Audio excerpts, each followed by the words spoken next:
Hello, everyone. My name is Dr. Madeline Cheah, and I'm the Cybersecurity Innovation Lead at HORIBA MIRA, so it's the second logo you see down at the bottom. And today I'm going to be talking to you about the cybersecurity of cars, just a nice little introduction overview. So the first thing I wanted to introduce was this IOV, IoT, IoE thing. So IoE stands for Internet of Everything. We're talking things, data, process, and people. And the reason we want to talk about everything is because IoT, which you may have heard of, the Internet of Things, is only one of those four pillars. And here I wanted to introduce the concept that the Internet of Vehicles is actually a superset of the Internet of Things, because there are a lot of things in the car, but it's actually a subset of the Internet of Everything. And I'm going to expand on this as my talk goes along. So if we take a look at things, I mean, these are what's in cars of today, basic functionality. We've got the CAN, OBD2 port, onboard diagnostics port, CD player, Bluetooth, Wi-Fi, key sensors, and long distance comms like GPS and cellular. But as we look into the cars of tomorrow, we're going to be seeing more things, and some of them are already making their way into cars. So, we've got our whole V2X, or vehicle to anything system, and those letters there stand for building, device, home, infrastructure, vehicle, grid, and pedestrian. We've got 5G coming along, and we've got telematics in all cars, basically. We've got autonomy coming along, so the car being able to make its own decisions, so an AI controlling the car, perhaps. You might also have an AI on there that's responsible for human interaction. Also predictive systems for forecasting and for making predictions that would enable it to change its behaviors. The vehicle itself, you're going to have lots of battery kind of related challenges because of the whole electrification drive, loads of sensors internally and externally, looking at in-cabin monitoring and situational awareness and so forth. We've got different networking technologies. So the CAN bus was traditionally used in vehicles, but there are updates and new protocols coming through to replace the CAN bus. And there are apps. So, things like Spotify and so forth. And then we have also the ecosystem. So the ecosystem includes the infrastructure that's going to enable all of this to be integrated into the car. You've got peripheral devices like smartphones and wearables that might be connected to the car. You've got charging stations that need to fill up the batteries, and you've got financial transaction systems being integrated into the car as well. And that's a really important point, because usually once you start introducing financial transaction systems, that's when the criminals start to pay attention. So that was the things part. Now the data part is something I call data jigsaw in terms of what we know and don't know about what's coming. So one of the things we do know are the attack targets. So for example, car thieves steal a car. We also know some of the entry points that they use, so things like the OBD2 port.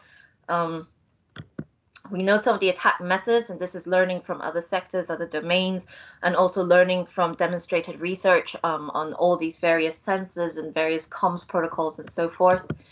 We know some of the attack patterns that they use. So attack patterns are attacks that are mechanically the same, whatever it is. So if you flood a comms protocol, you're probably going to end up with a denial of service, whatever comms protocol it is. We know some of the attack actors. So we know about thieves, for example. We know terrorists would probably be eyeing this up. We know, people who want to seek revenge might make use of this. So we know who some of the actors might be. And therefore, we know what their motivations might be.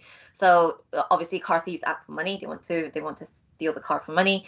But you've got a range of other motivations like revenge, status, or terrorism, etc. So we know some of those things. What we don't quite know yet are attacks in the wild. So by attacks in the wild, I mean things that take place for real in the real world. And the reason for this is twofold. Firstly, that perhaps if something went wrong with your car, you would take it to a dealership and dealership would fix it. Would they consider security problems as being the root of the issue? Maybe, maybe not. The other thing is around data logging on the car. So although it logs a lot of data, it's primarily for efficiency and performance.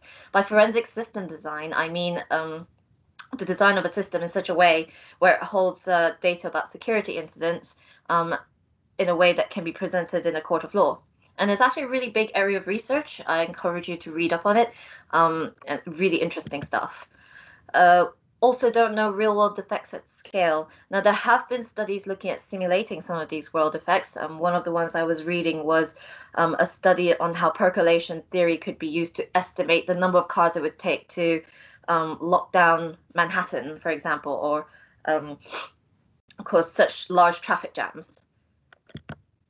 We don't know where the system boundaries are. As I said, everything's being connected up to everything else. So where is the best place to stop our security process? We don't have any objective metrics, and the reason for that is because of the human factor. So in terms of metrics, objective metrics, is very difficult to estimate attack motivations or the level of attack motivations. It's very difficult to quantify someone's skills. So someone who's my expert might not be somebody else's expert. And therefore, we have no trust in the system. And this is something, obviously, that we need to try and build through security. So things and data would be disconnected without a process. And here, in terms of a process, we have security assurance. So these are standards, best practice, testing, analysis. It gives you confidence, but it's not a guarantee. We also have the security governance. So this is the security of the organization rather than the security of the product. And here we have, legislation, monitoring, incident response, and management of the process and deterrence. But lastly, we also have conflict resolution. So security does conflict with a lot of other system requirements, and these have to be managed really well and balanced really well. So the balance between security and safety, for example.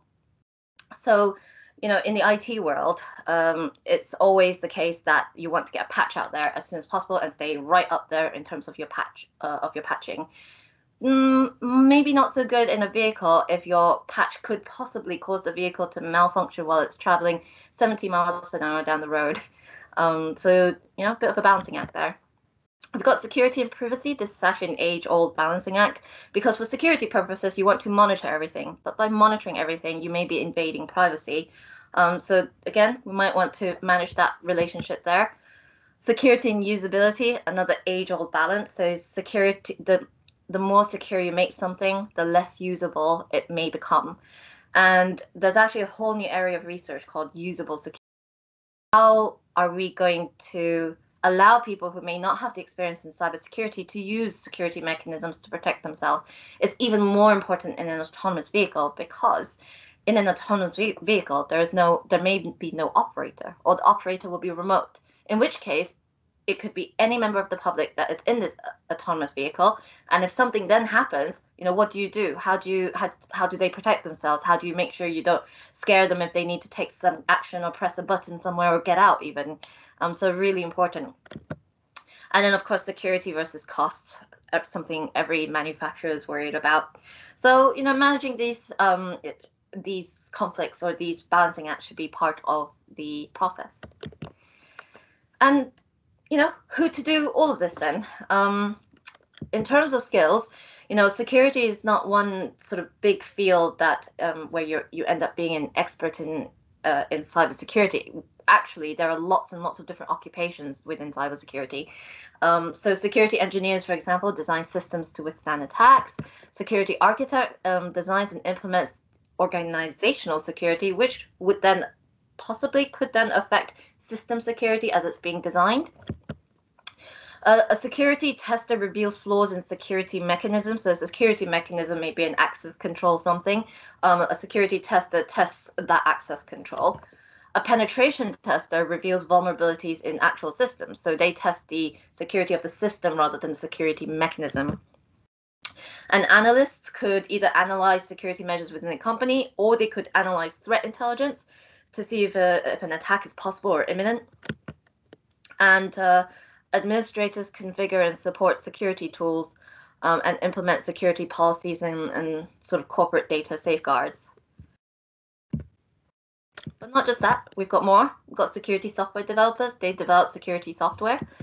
We've got cryptographers who apply encryption to secure information, or a researcher trying to build stronger encryption algorithms. We've got cryptanalysts, so they analyze encrypted information to try and break into it. We've got malware analysts, which is what it says on the tin, analyzes malware, but they can also be building malware for research purposes. We've got an instant responder. So these are first responders able to mitigate damage from cybersecurity incident, for example, from ransomware. And we've got forensics analysts. So they acquire, gather, and preserve evidence from digital devices for use in criminal or civil cases. You can see there's a whole spectrum of occupations there. Money is a big thing. So, obviously both business and the dark side are motivated a lot by money. And this $1.5 trillion here, a staggering number, is actually an estimated cybercrime profit. It's what the cybercrime community estimated in 2018.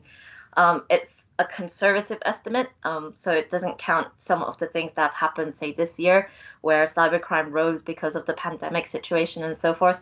But if that was a GDP, it'd be around 13th largest GDP in the world. 6 trillion, even more staggering, but 6 trillion is the cost of cybercrime. Now, with those numbers, even though we haven't seen a mass attack in the wild, with those numbers, whatever is an opportunity for us is actually an opportunity for criminals as well if we don't mitigate against it. The autonomous vehicle market is estimated to be around about $500 billion by 2025, 2026. With that sort of opportunity, you can be sure that criminals will definitely be eyeing it up. So, and of course, we actually don't know how much cyber warfare costs. And the implications for that, of course, are dire. That's at nation state level. And this is where security is so important. So to summarize everything, we've got things which are still largely unregulated, by the way. And technologies and applications are kind of exploding, proliferating, converging, conflicting, very, very complex world out there. And of course, in terms of cyber physical systems, which is what cars are, they're both cyber and physical. Same with any mode of transport, factories, etc., robotic arms. All of these are cyber physical systems. They always come with legacy systems and legacy requirements. We've also got still missing pieces of the data jigsaw, and we want to make sure that whenever we do find data, there's an old adage of garbage in, garbage out.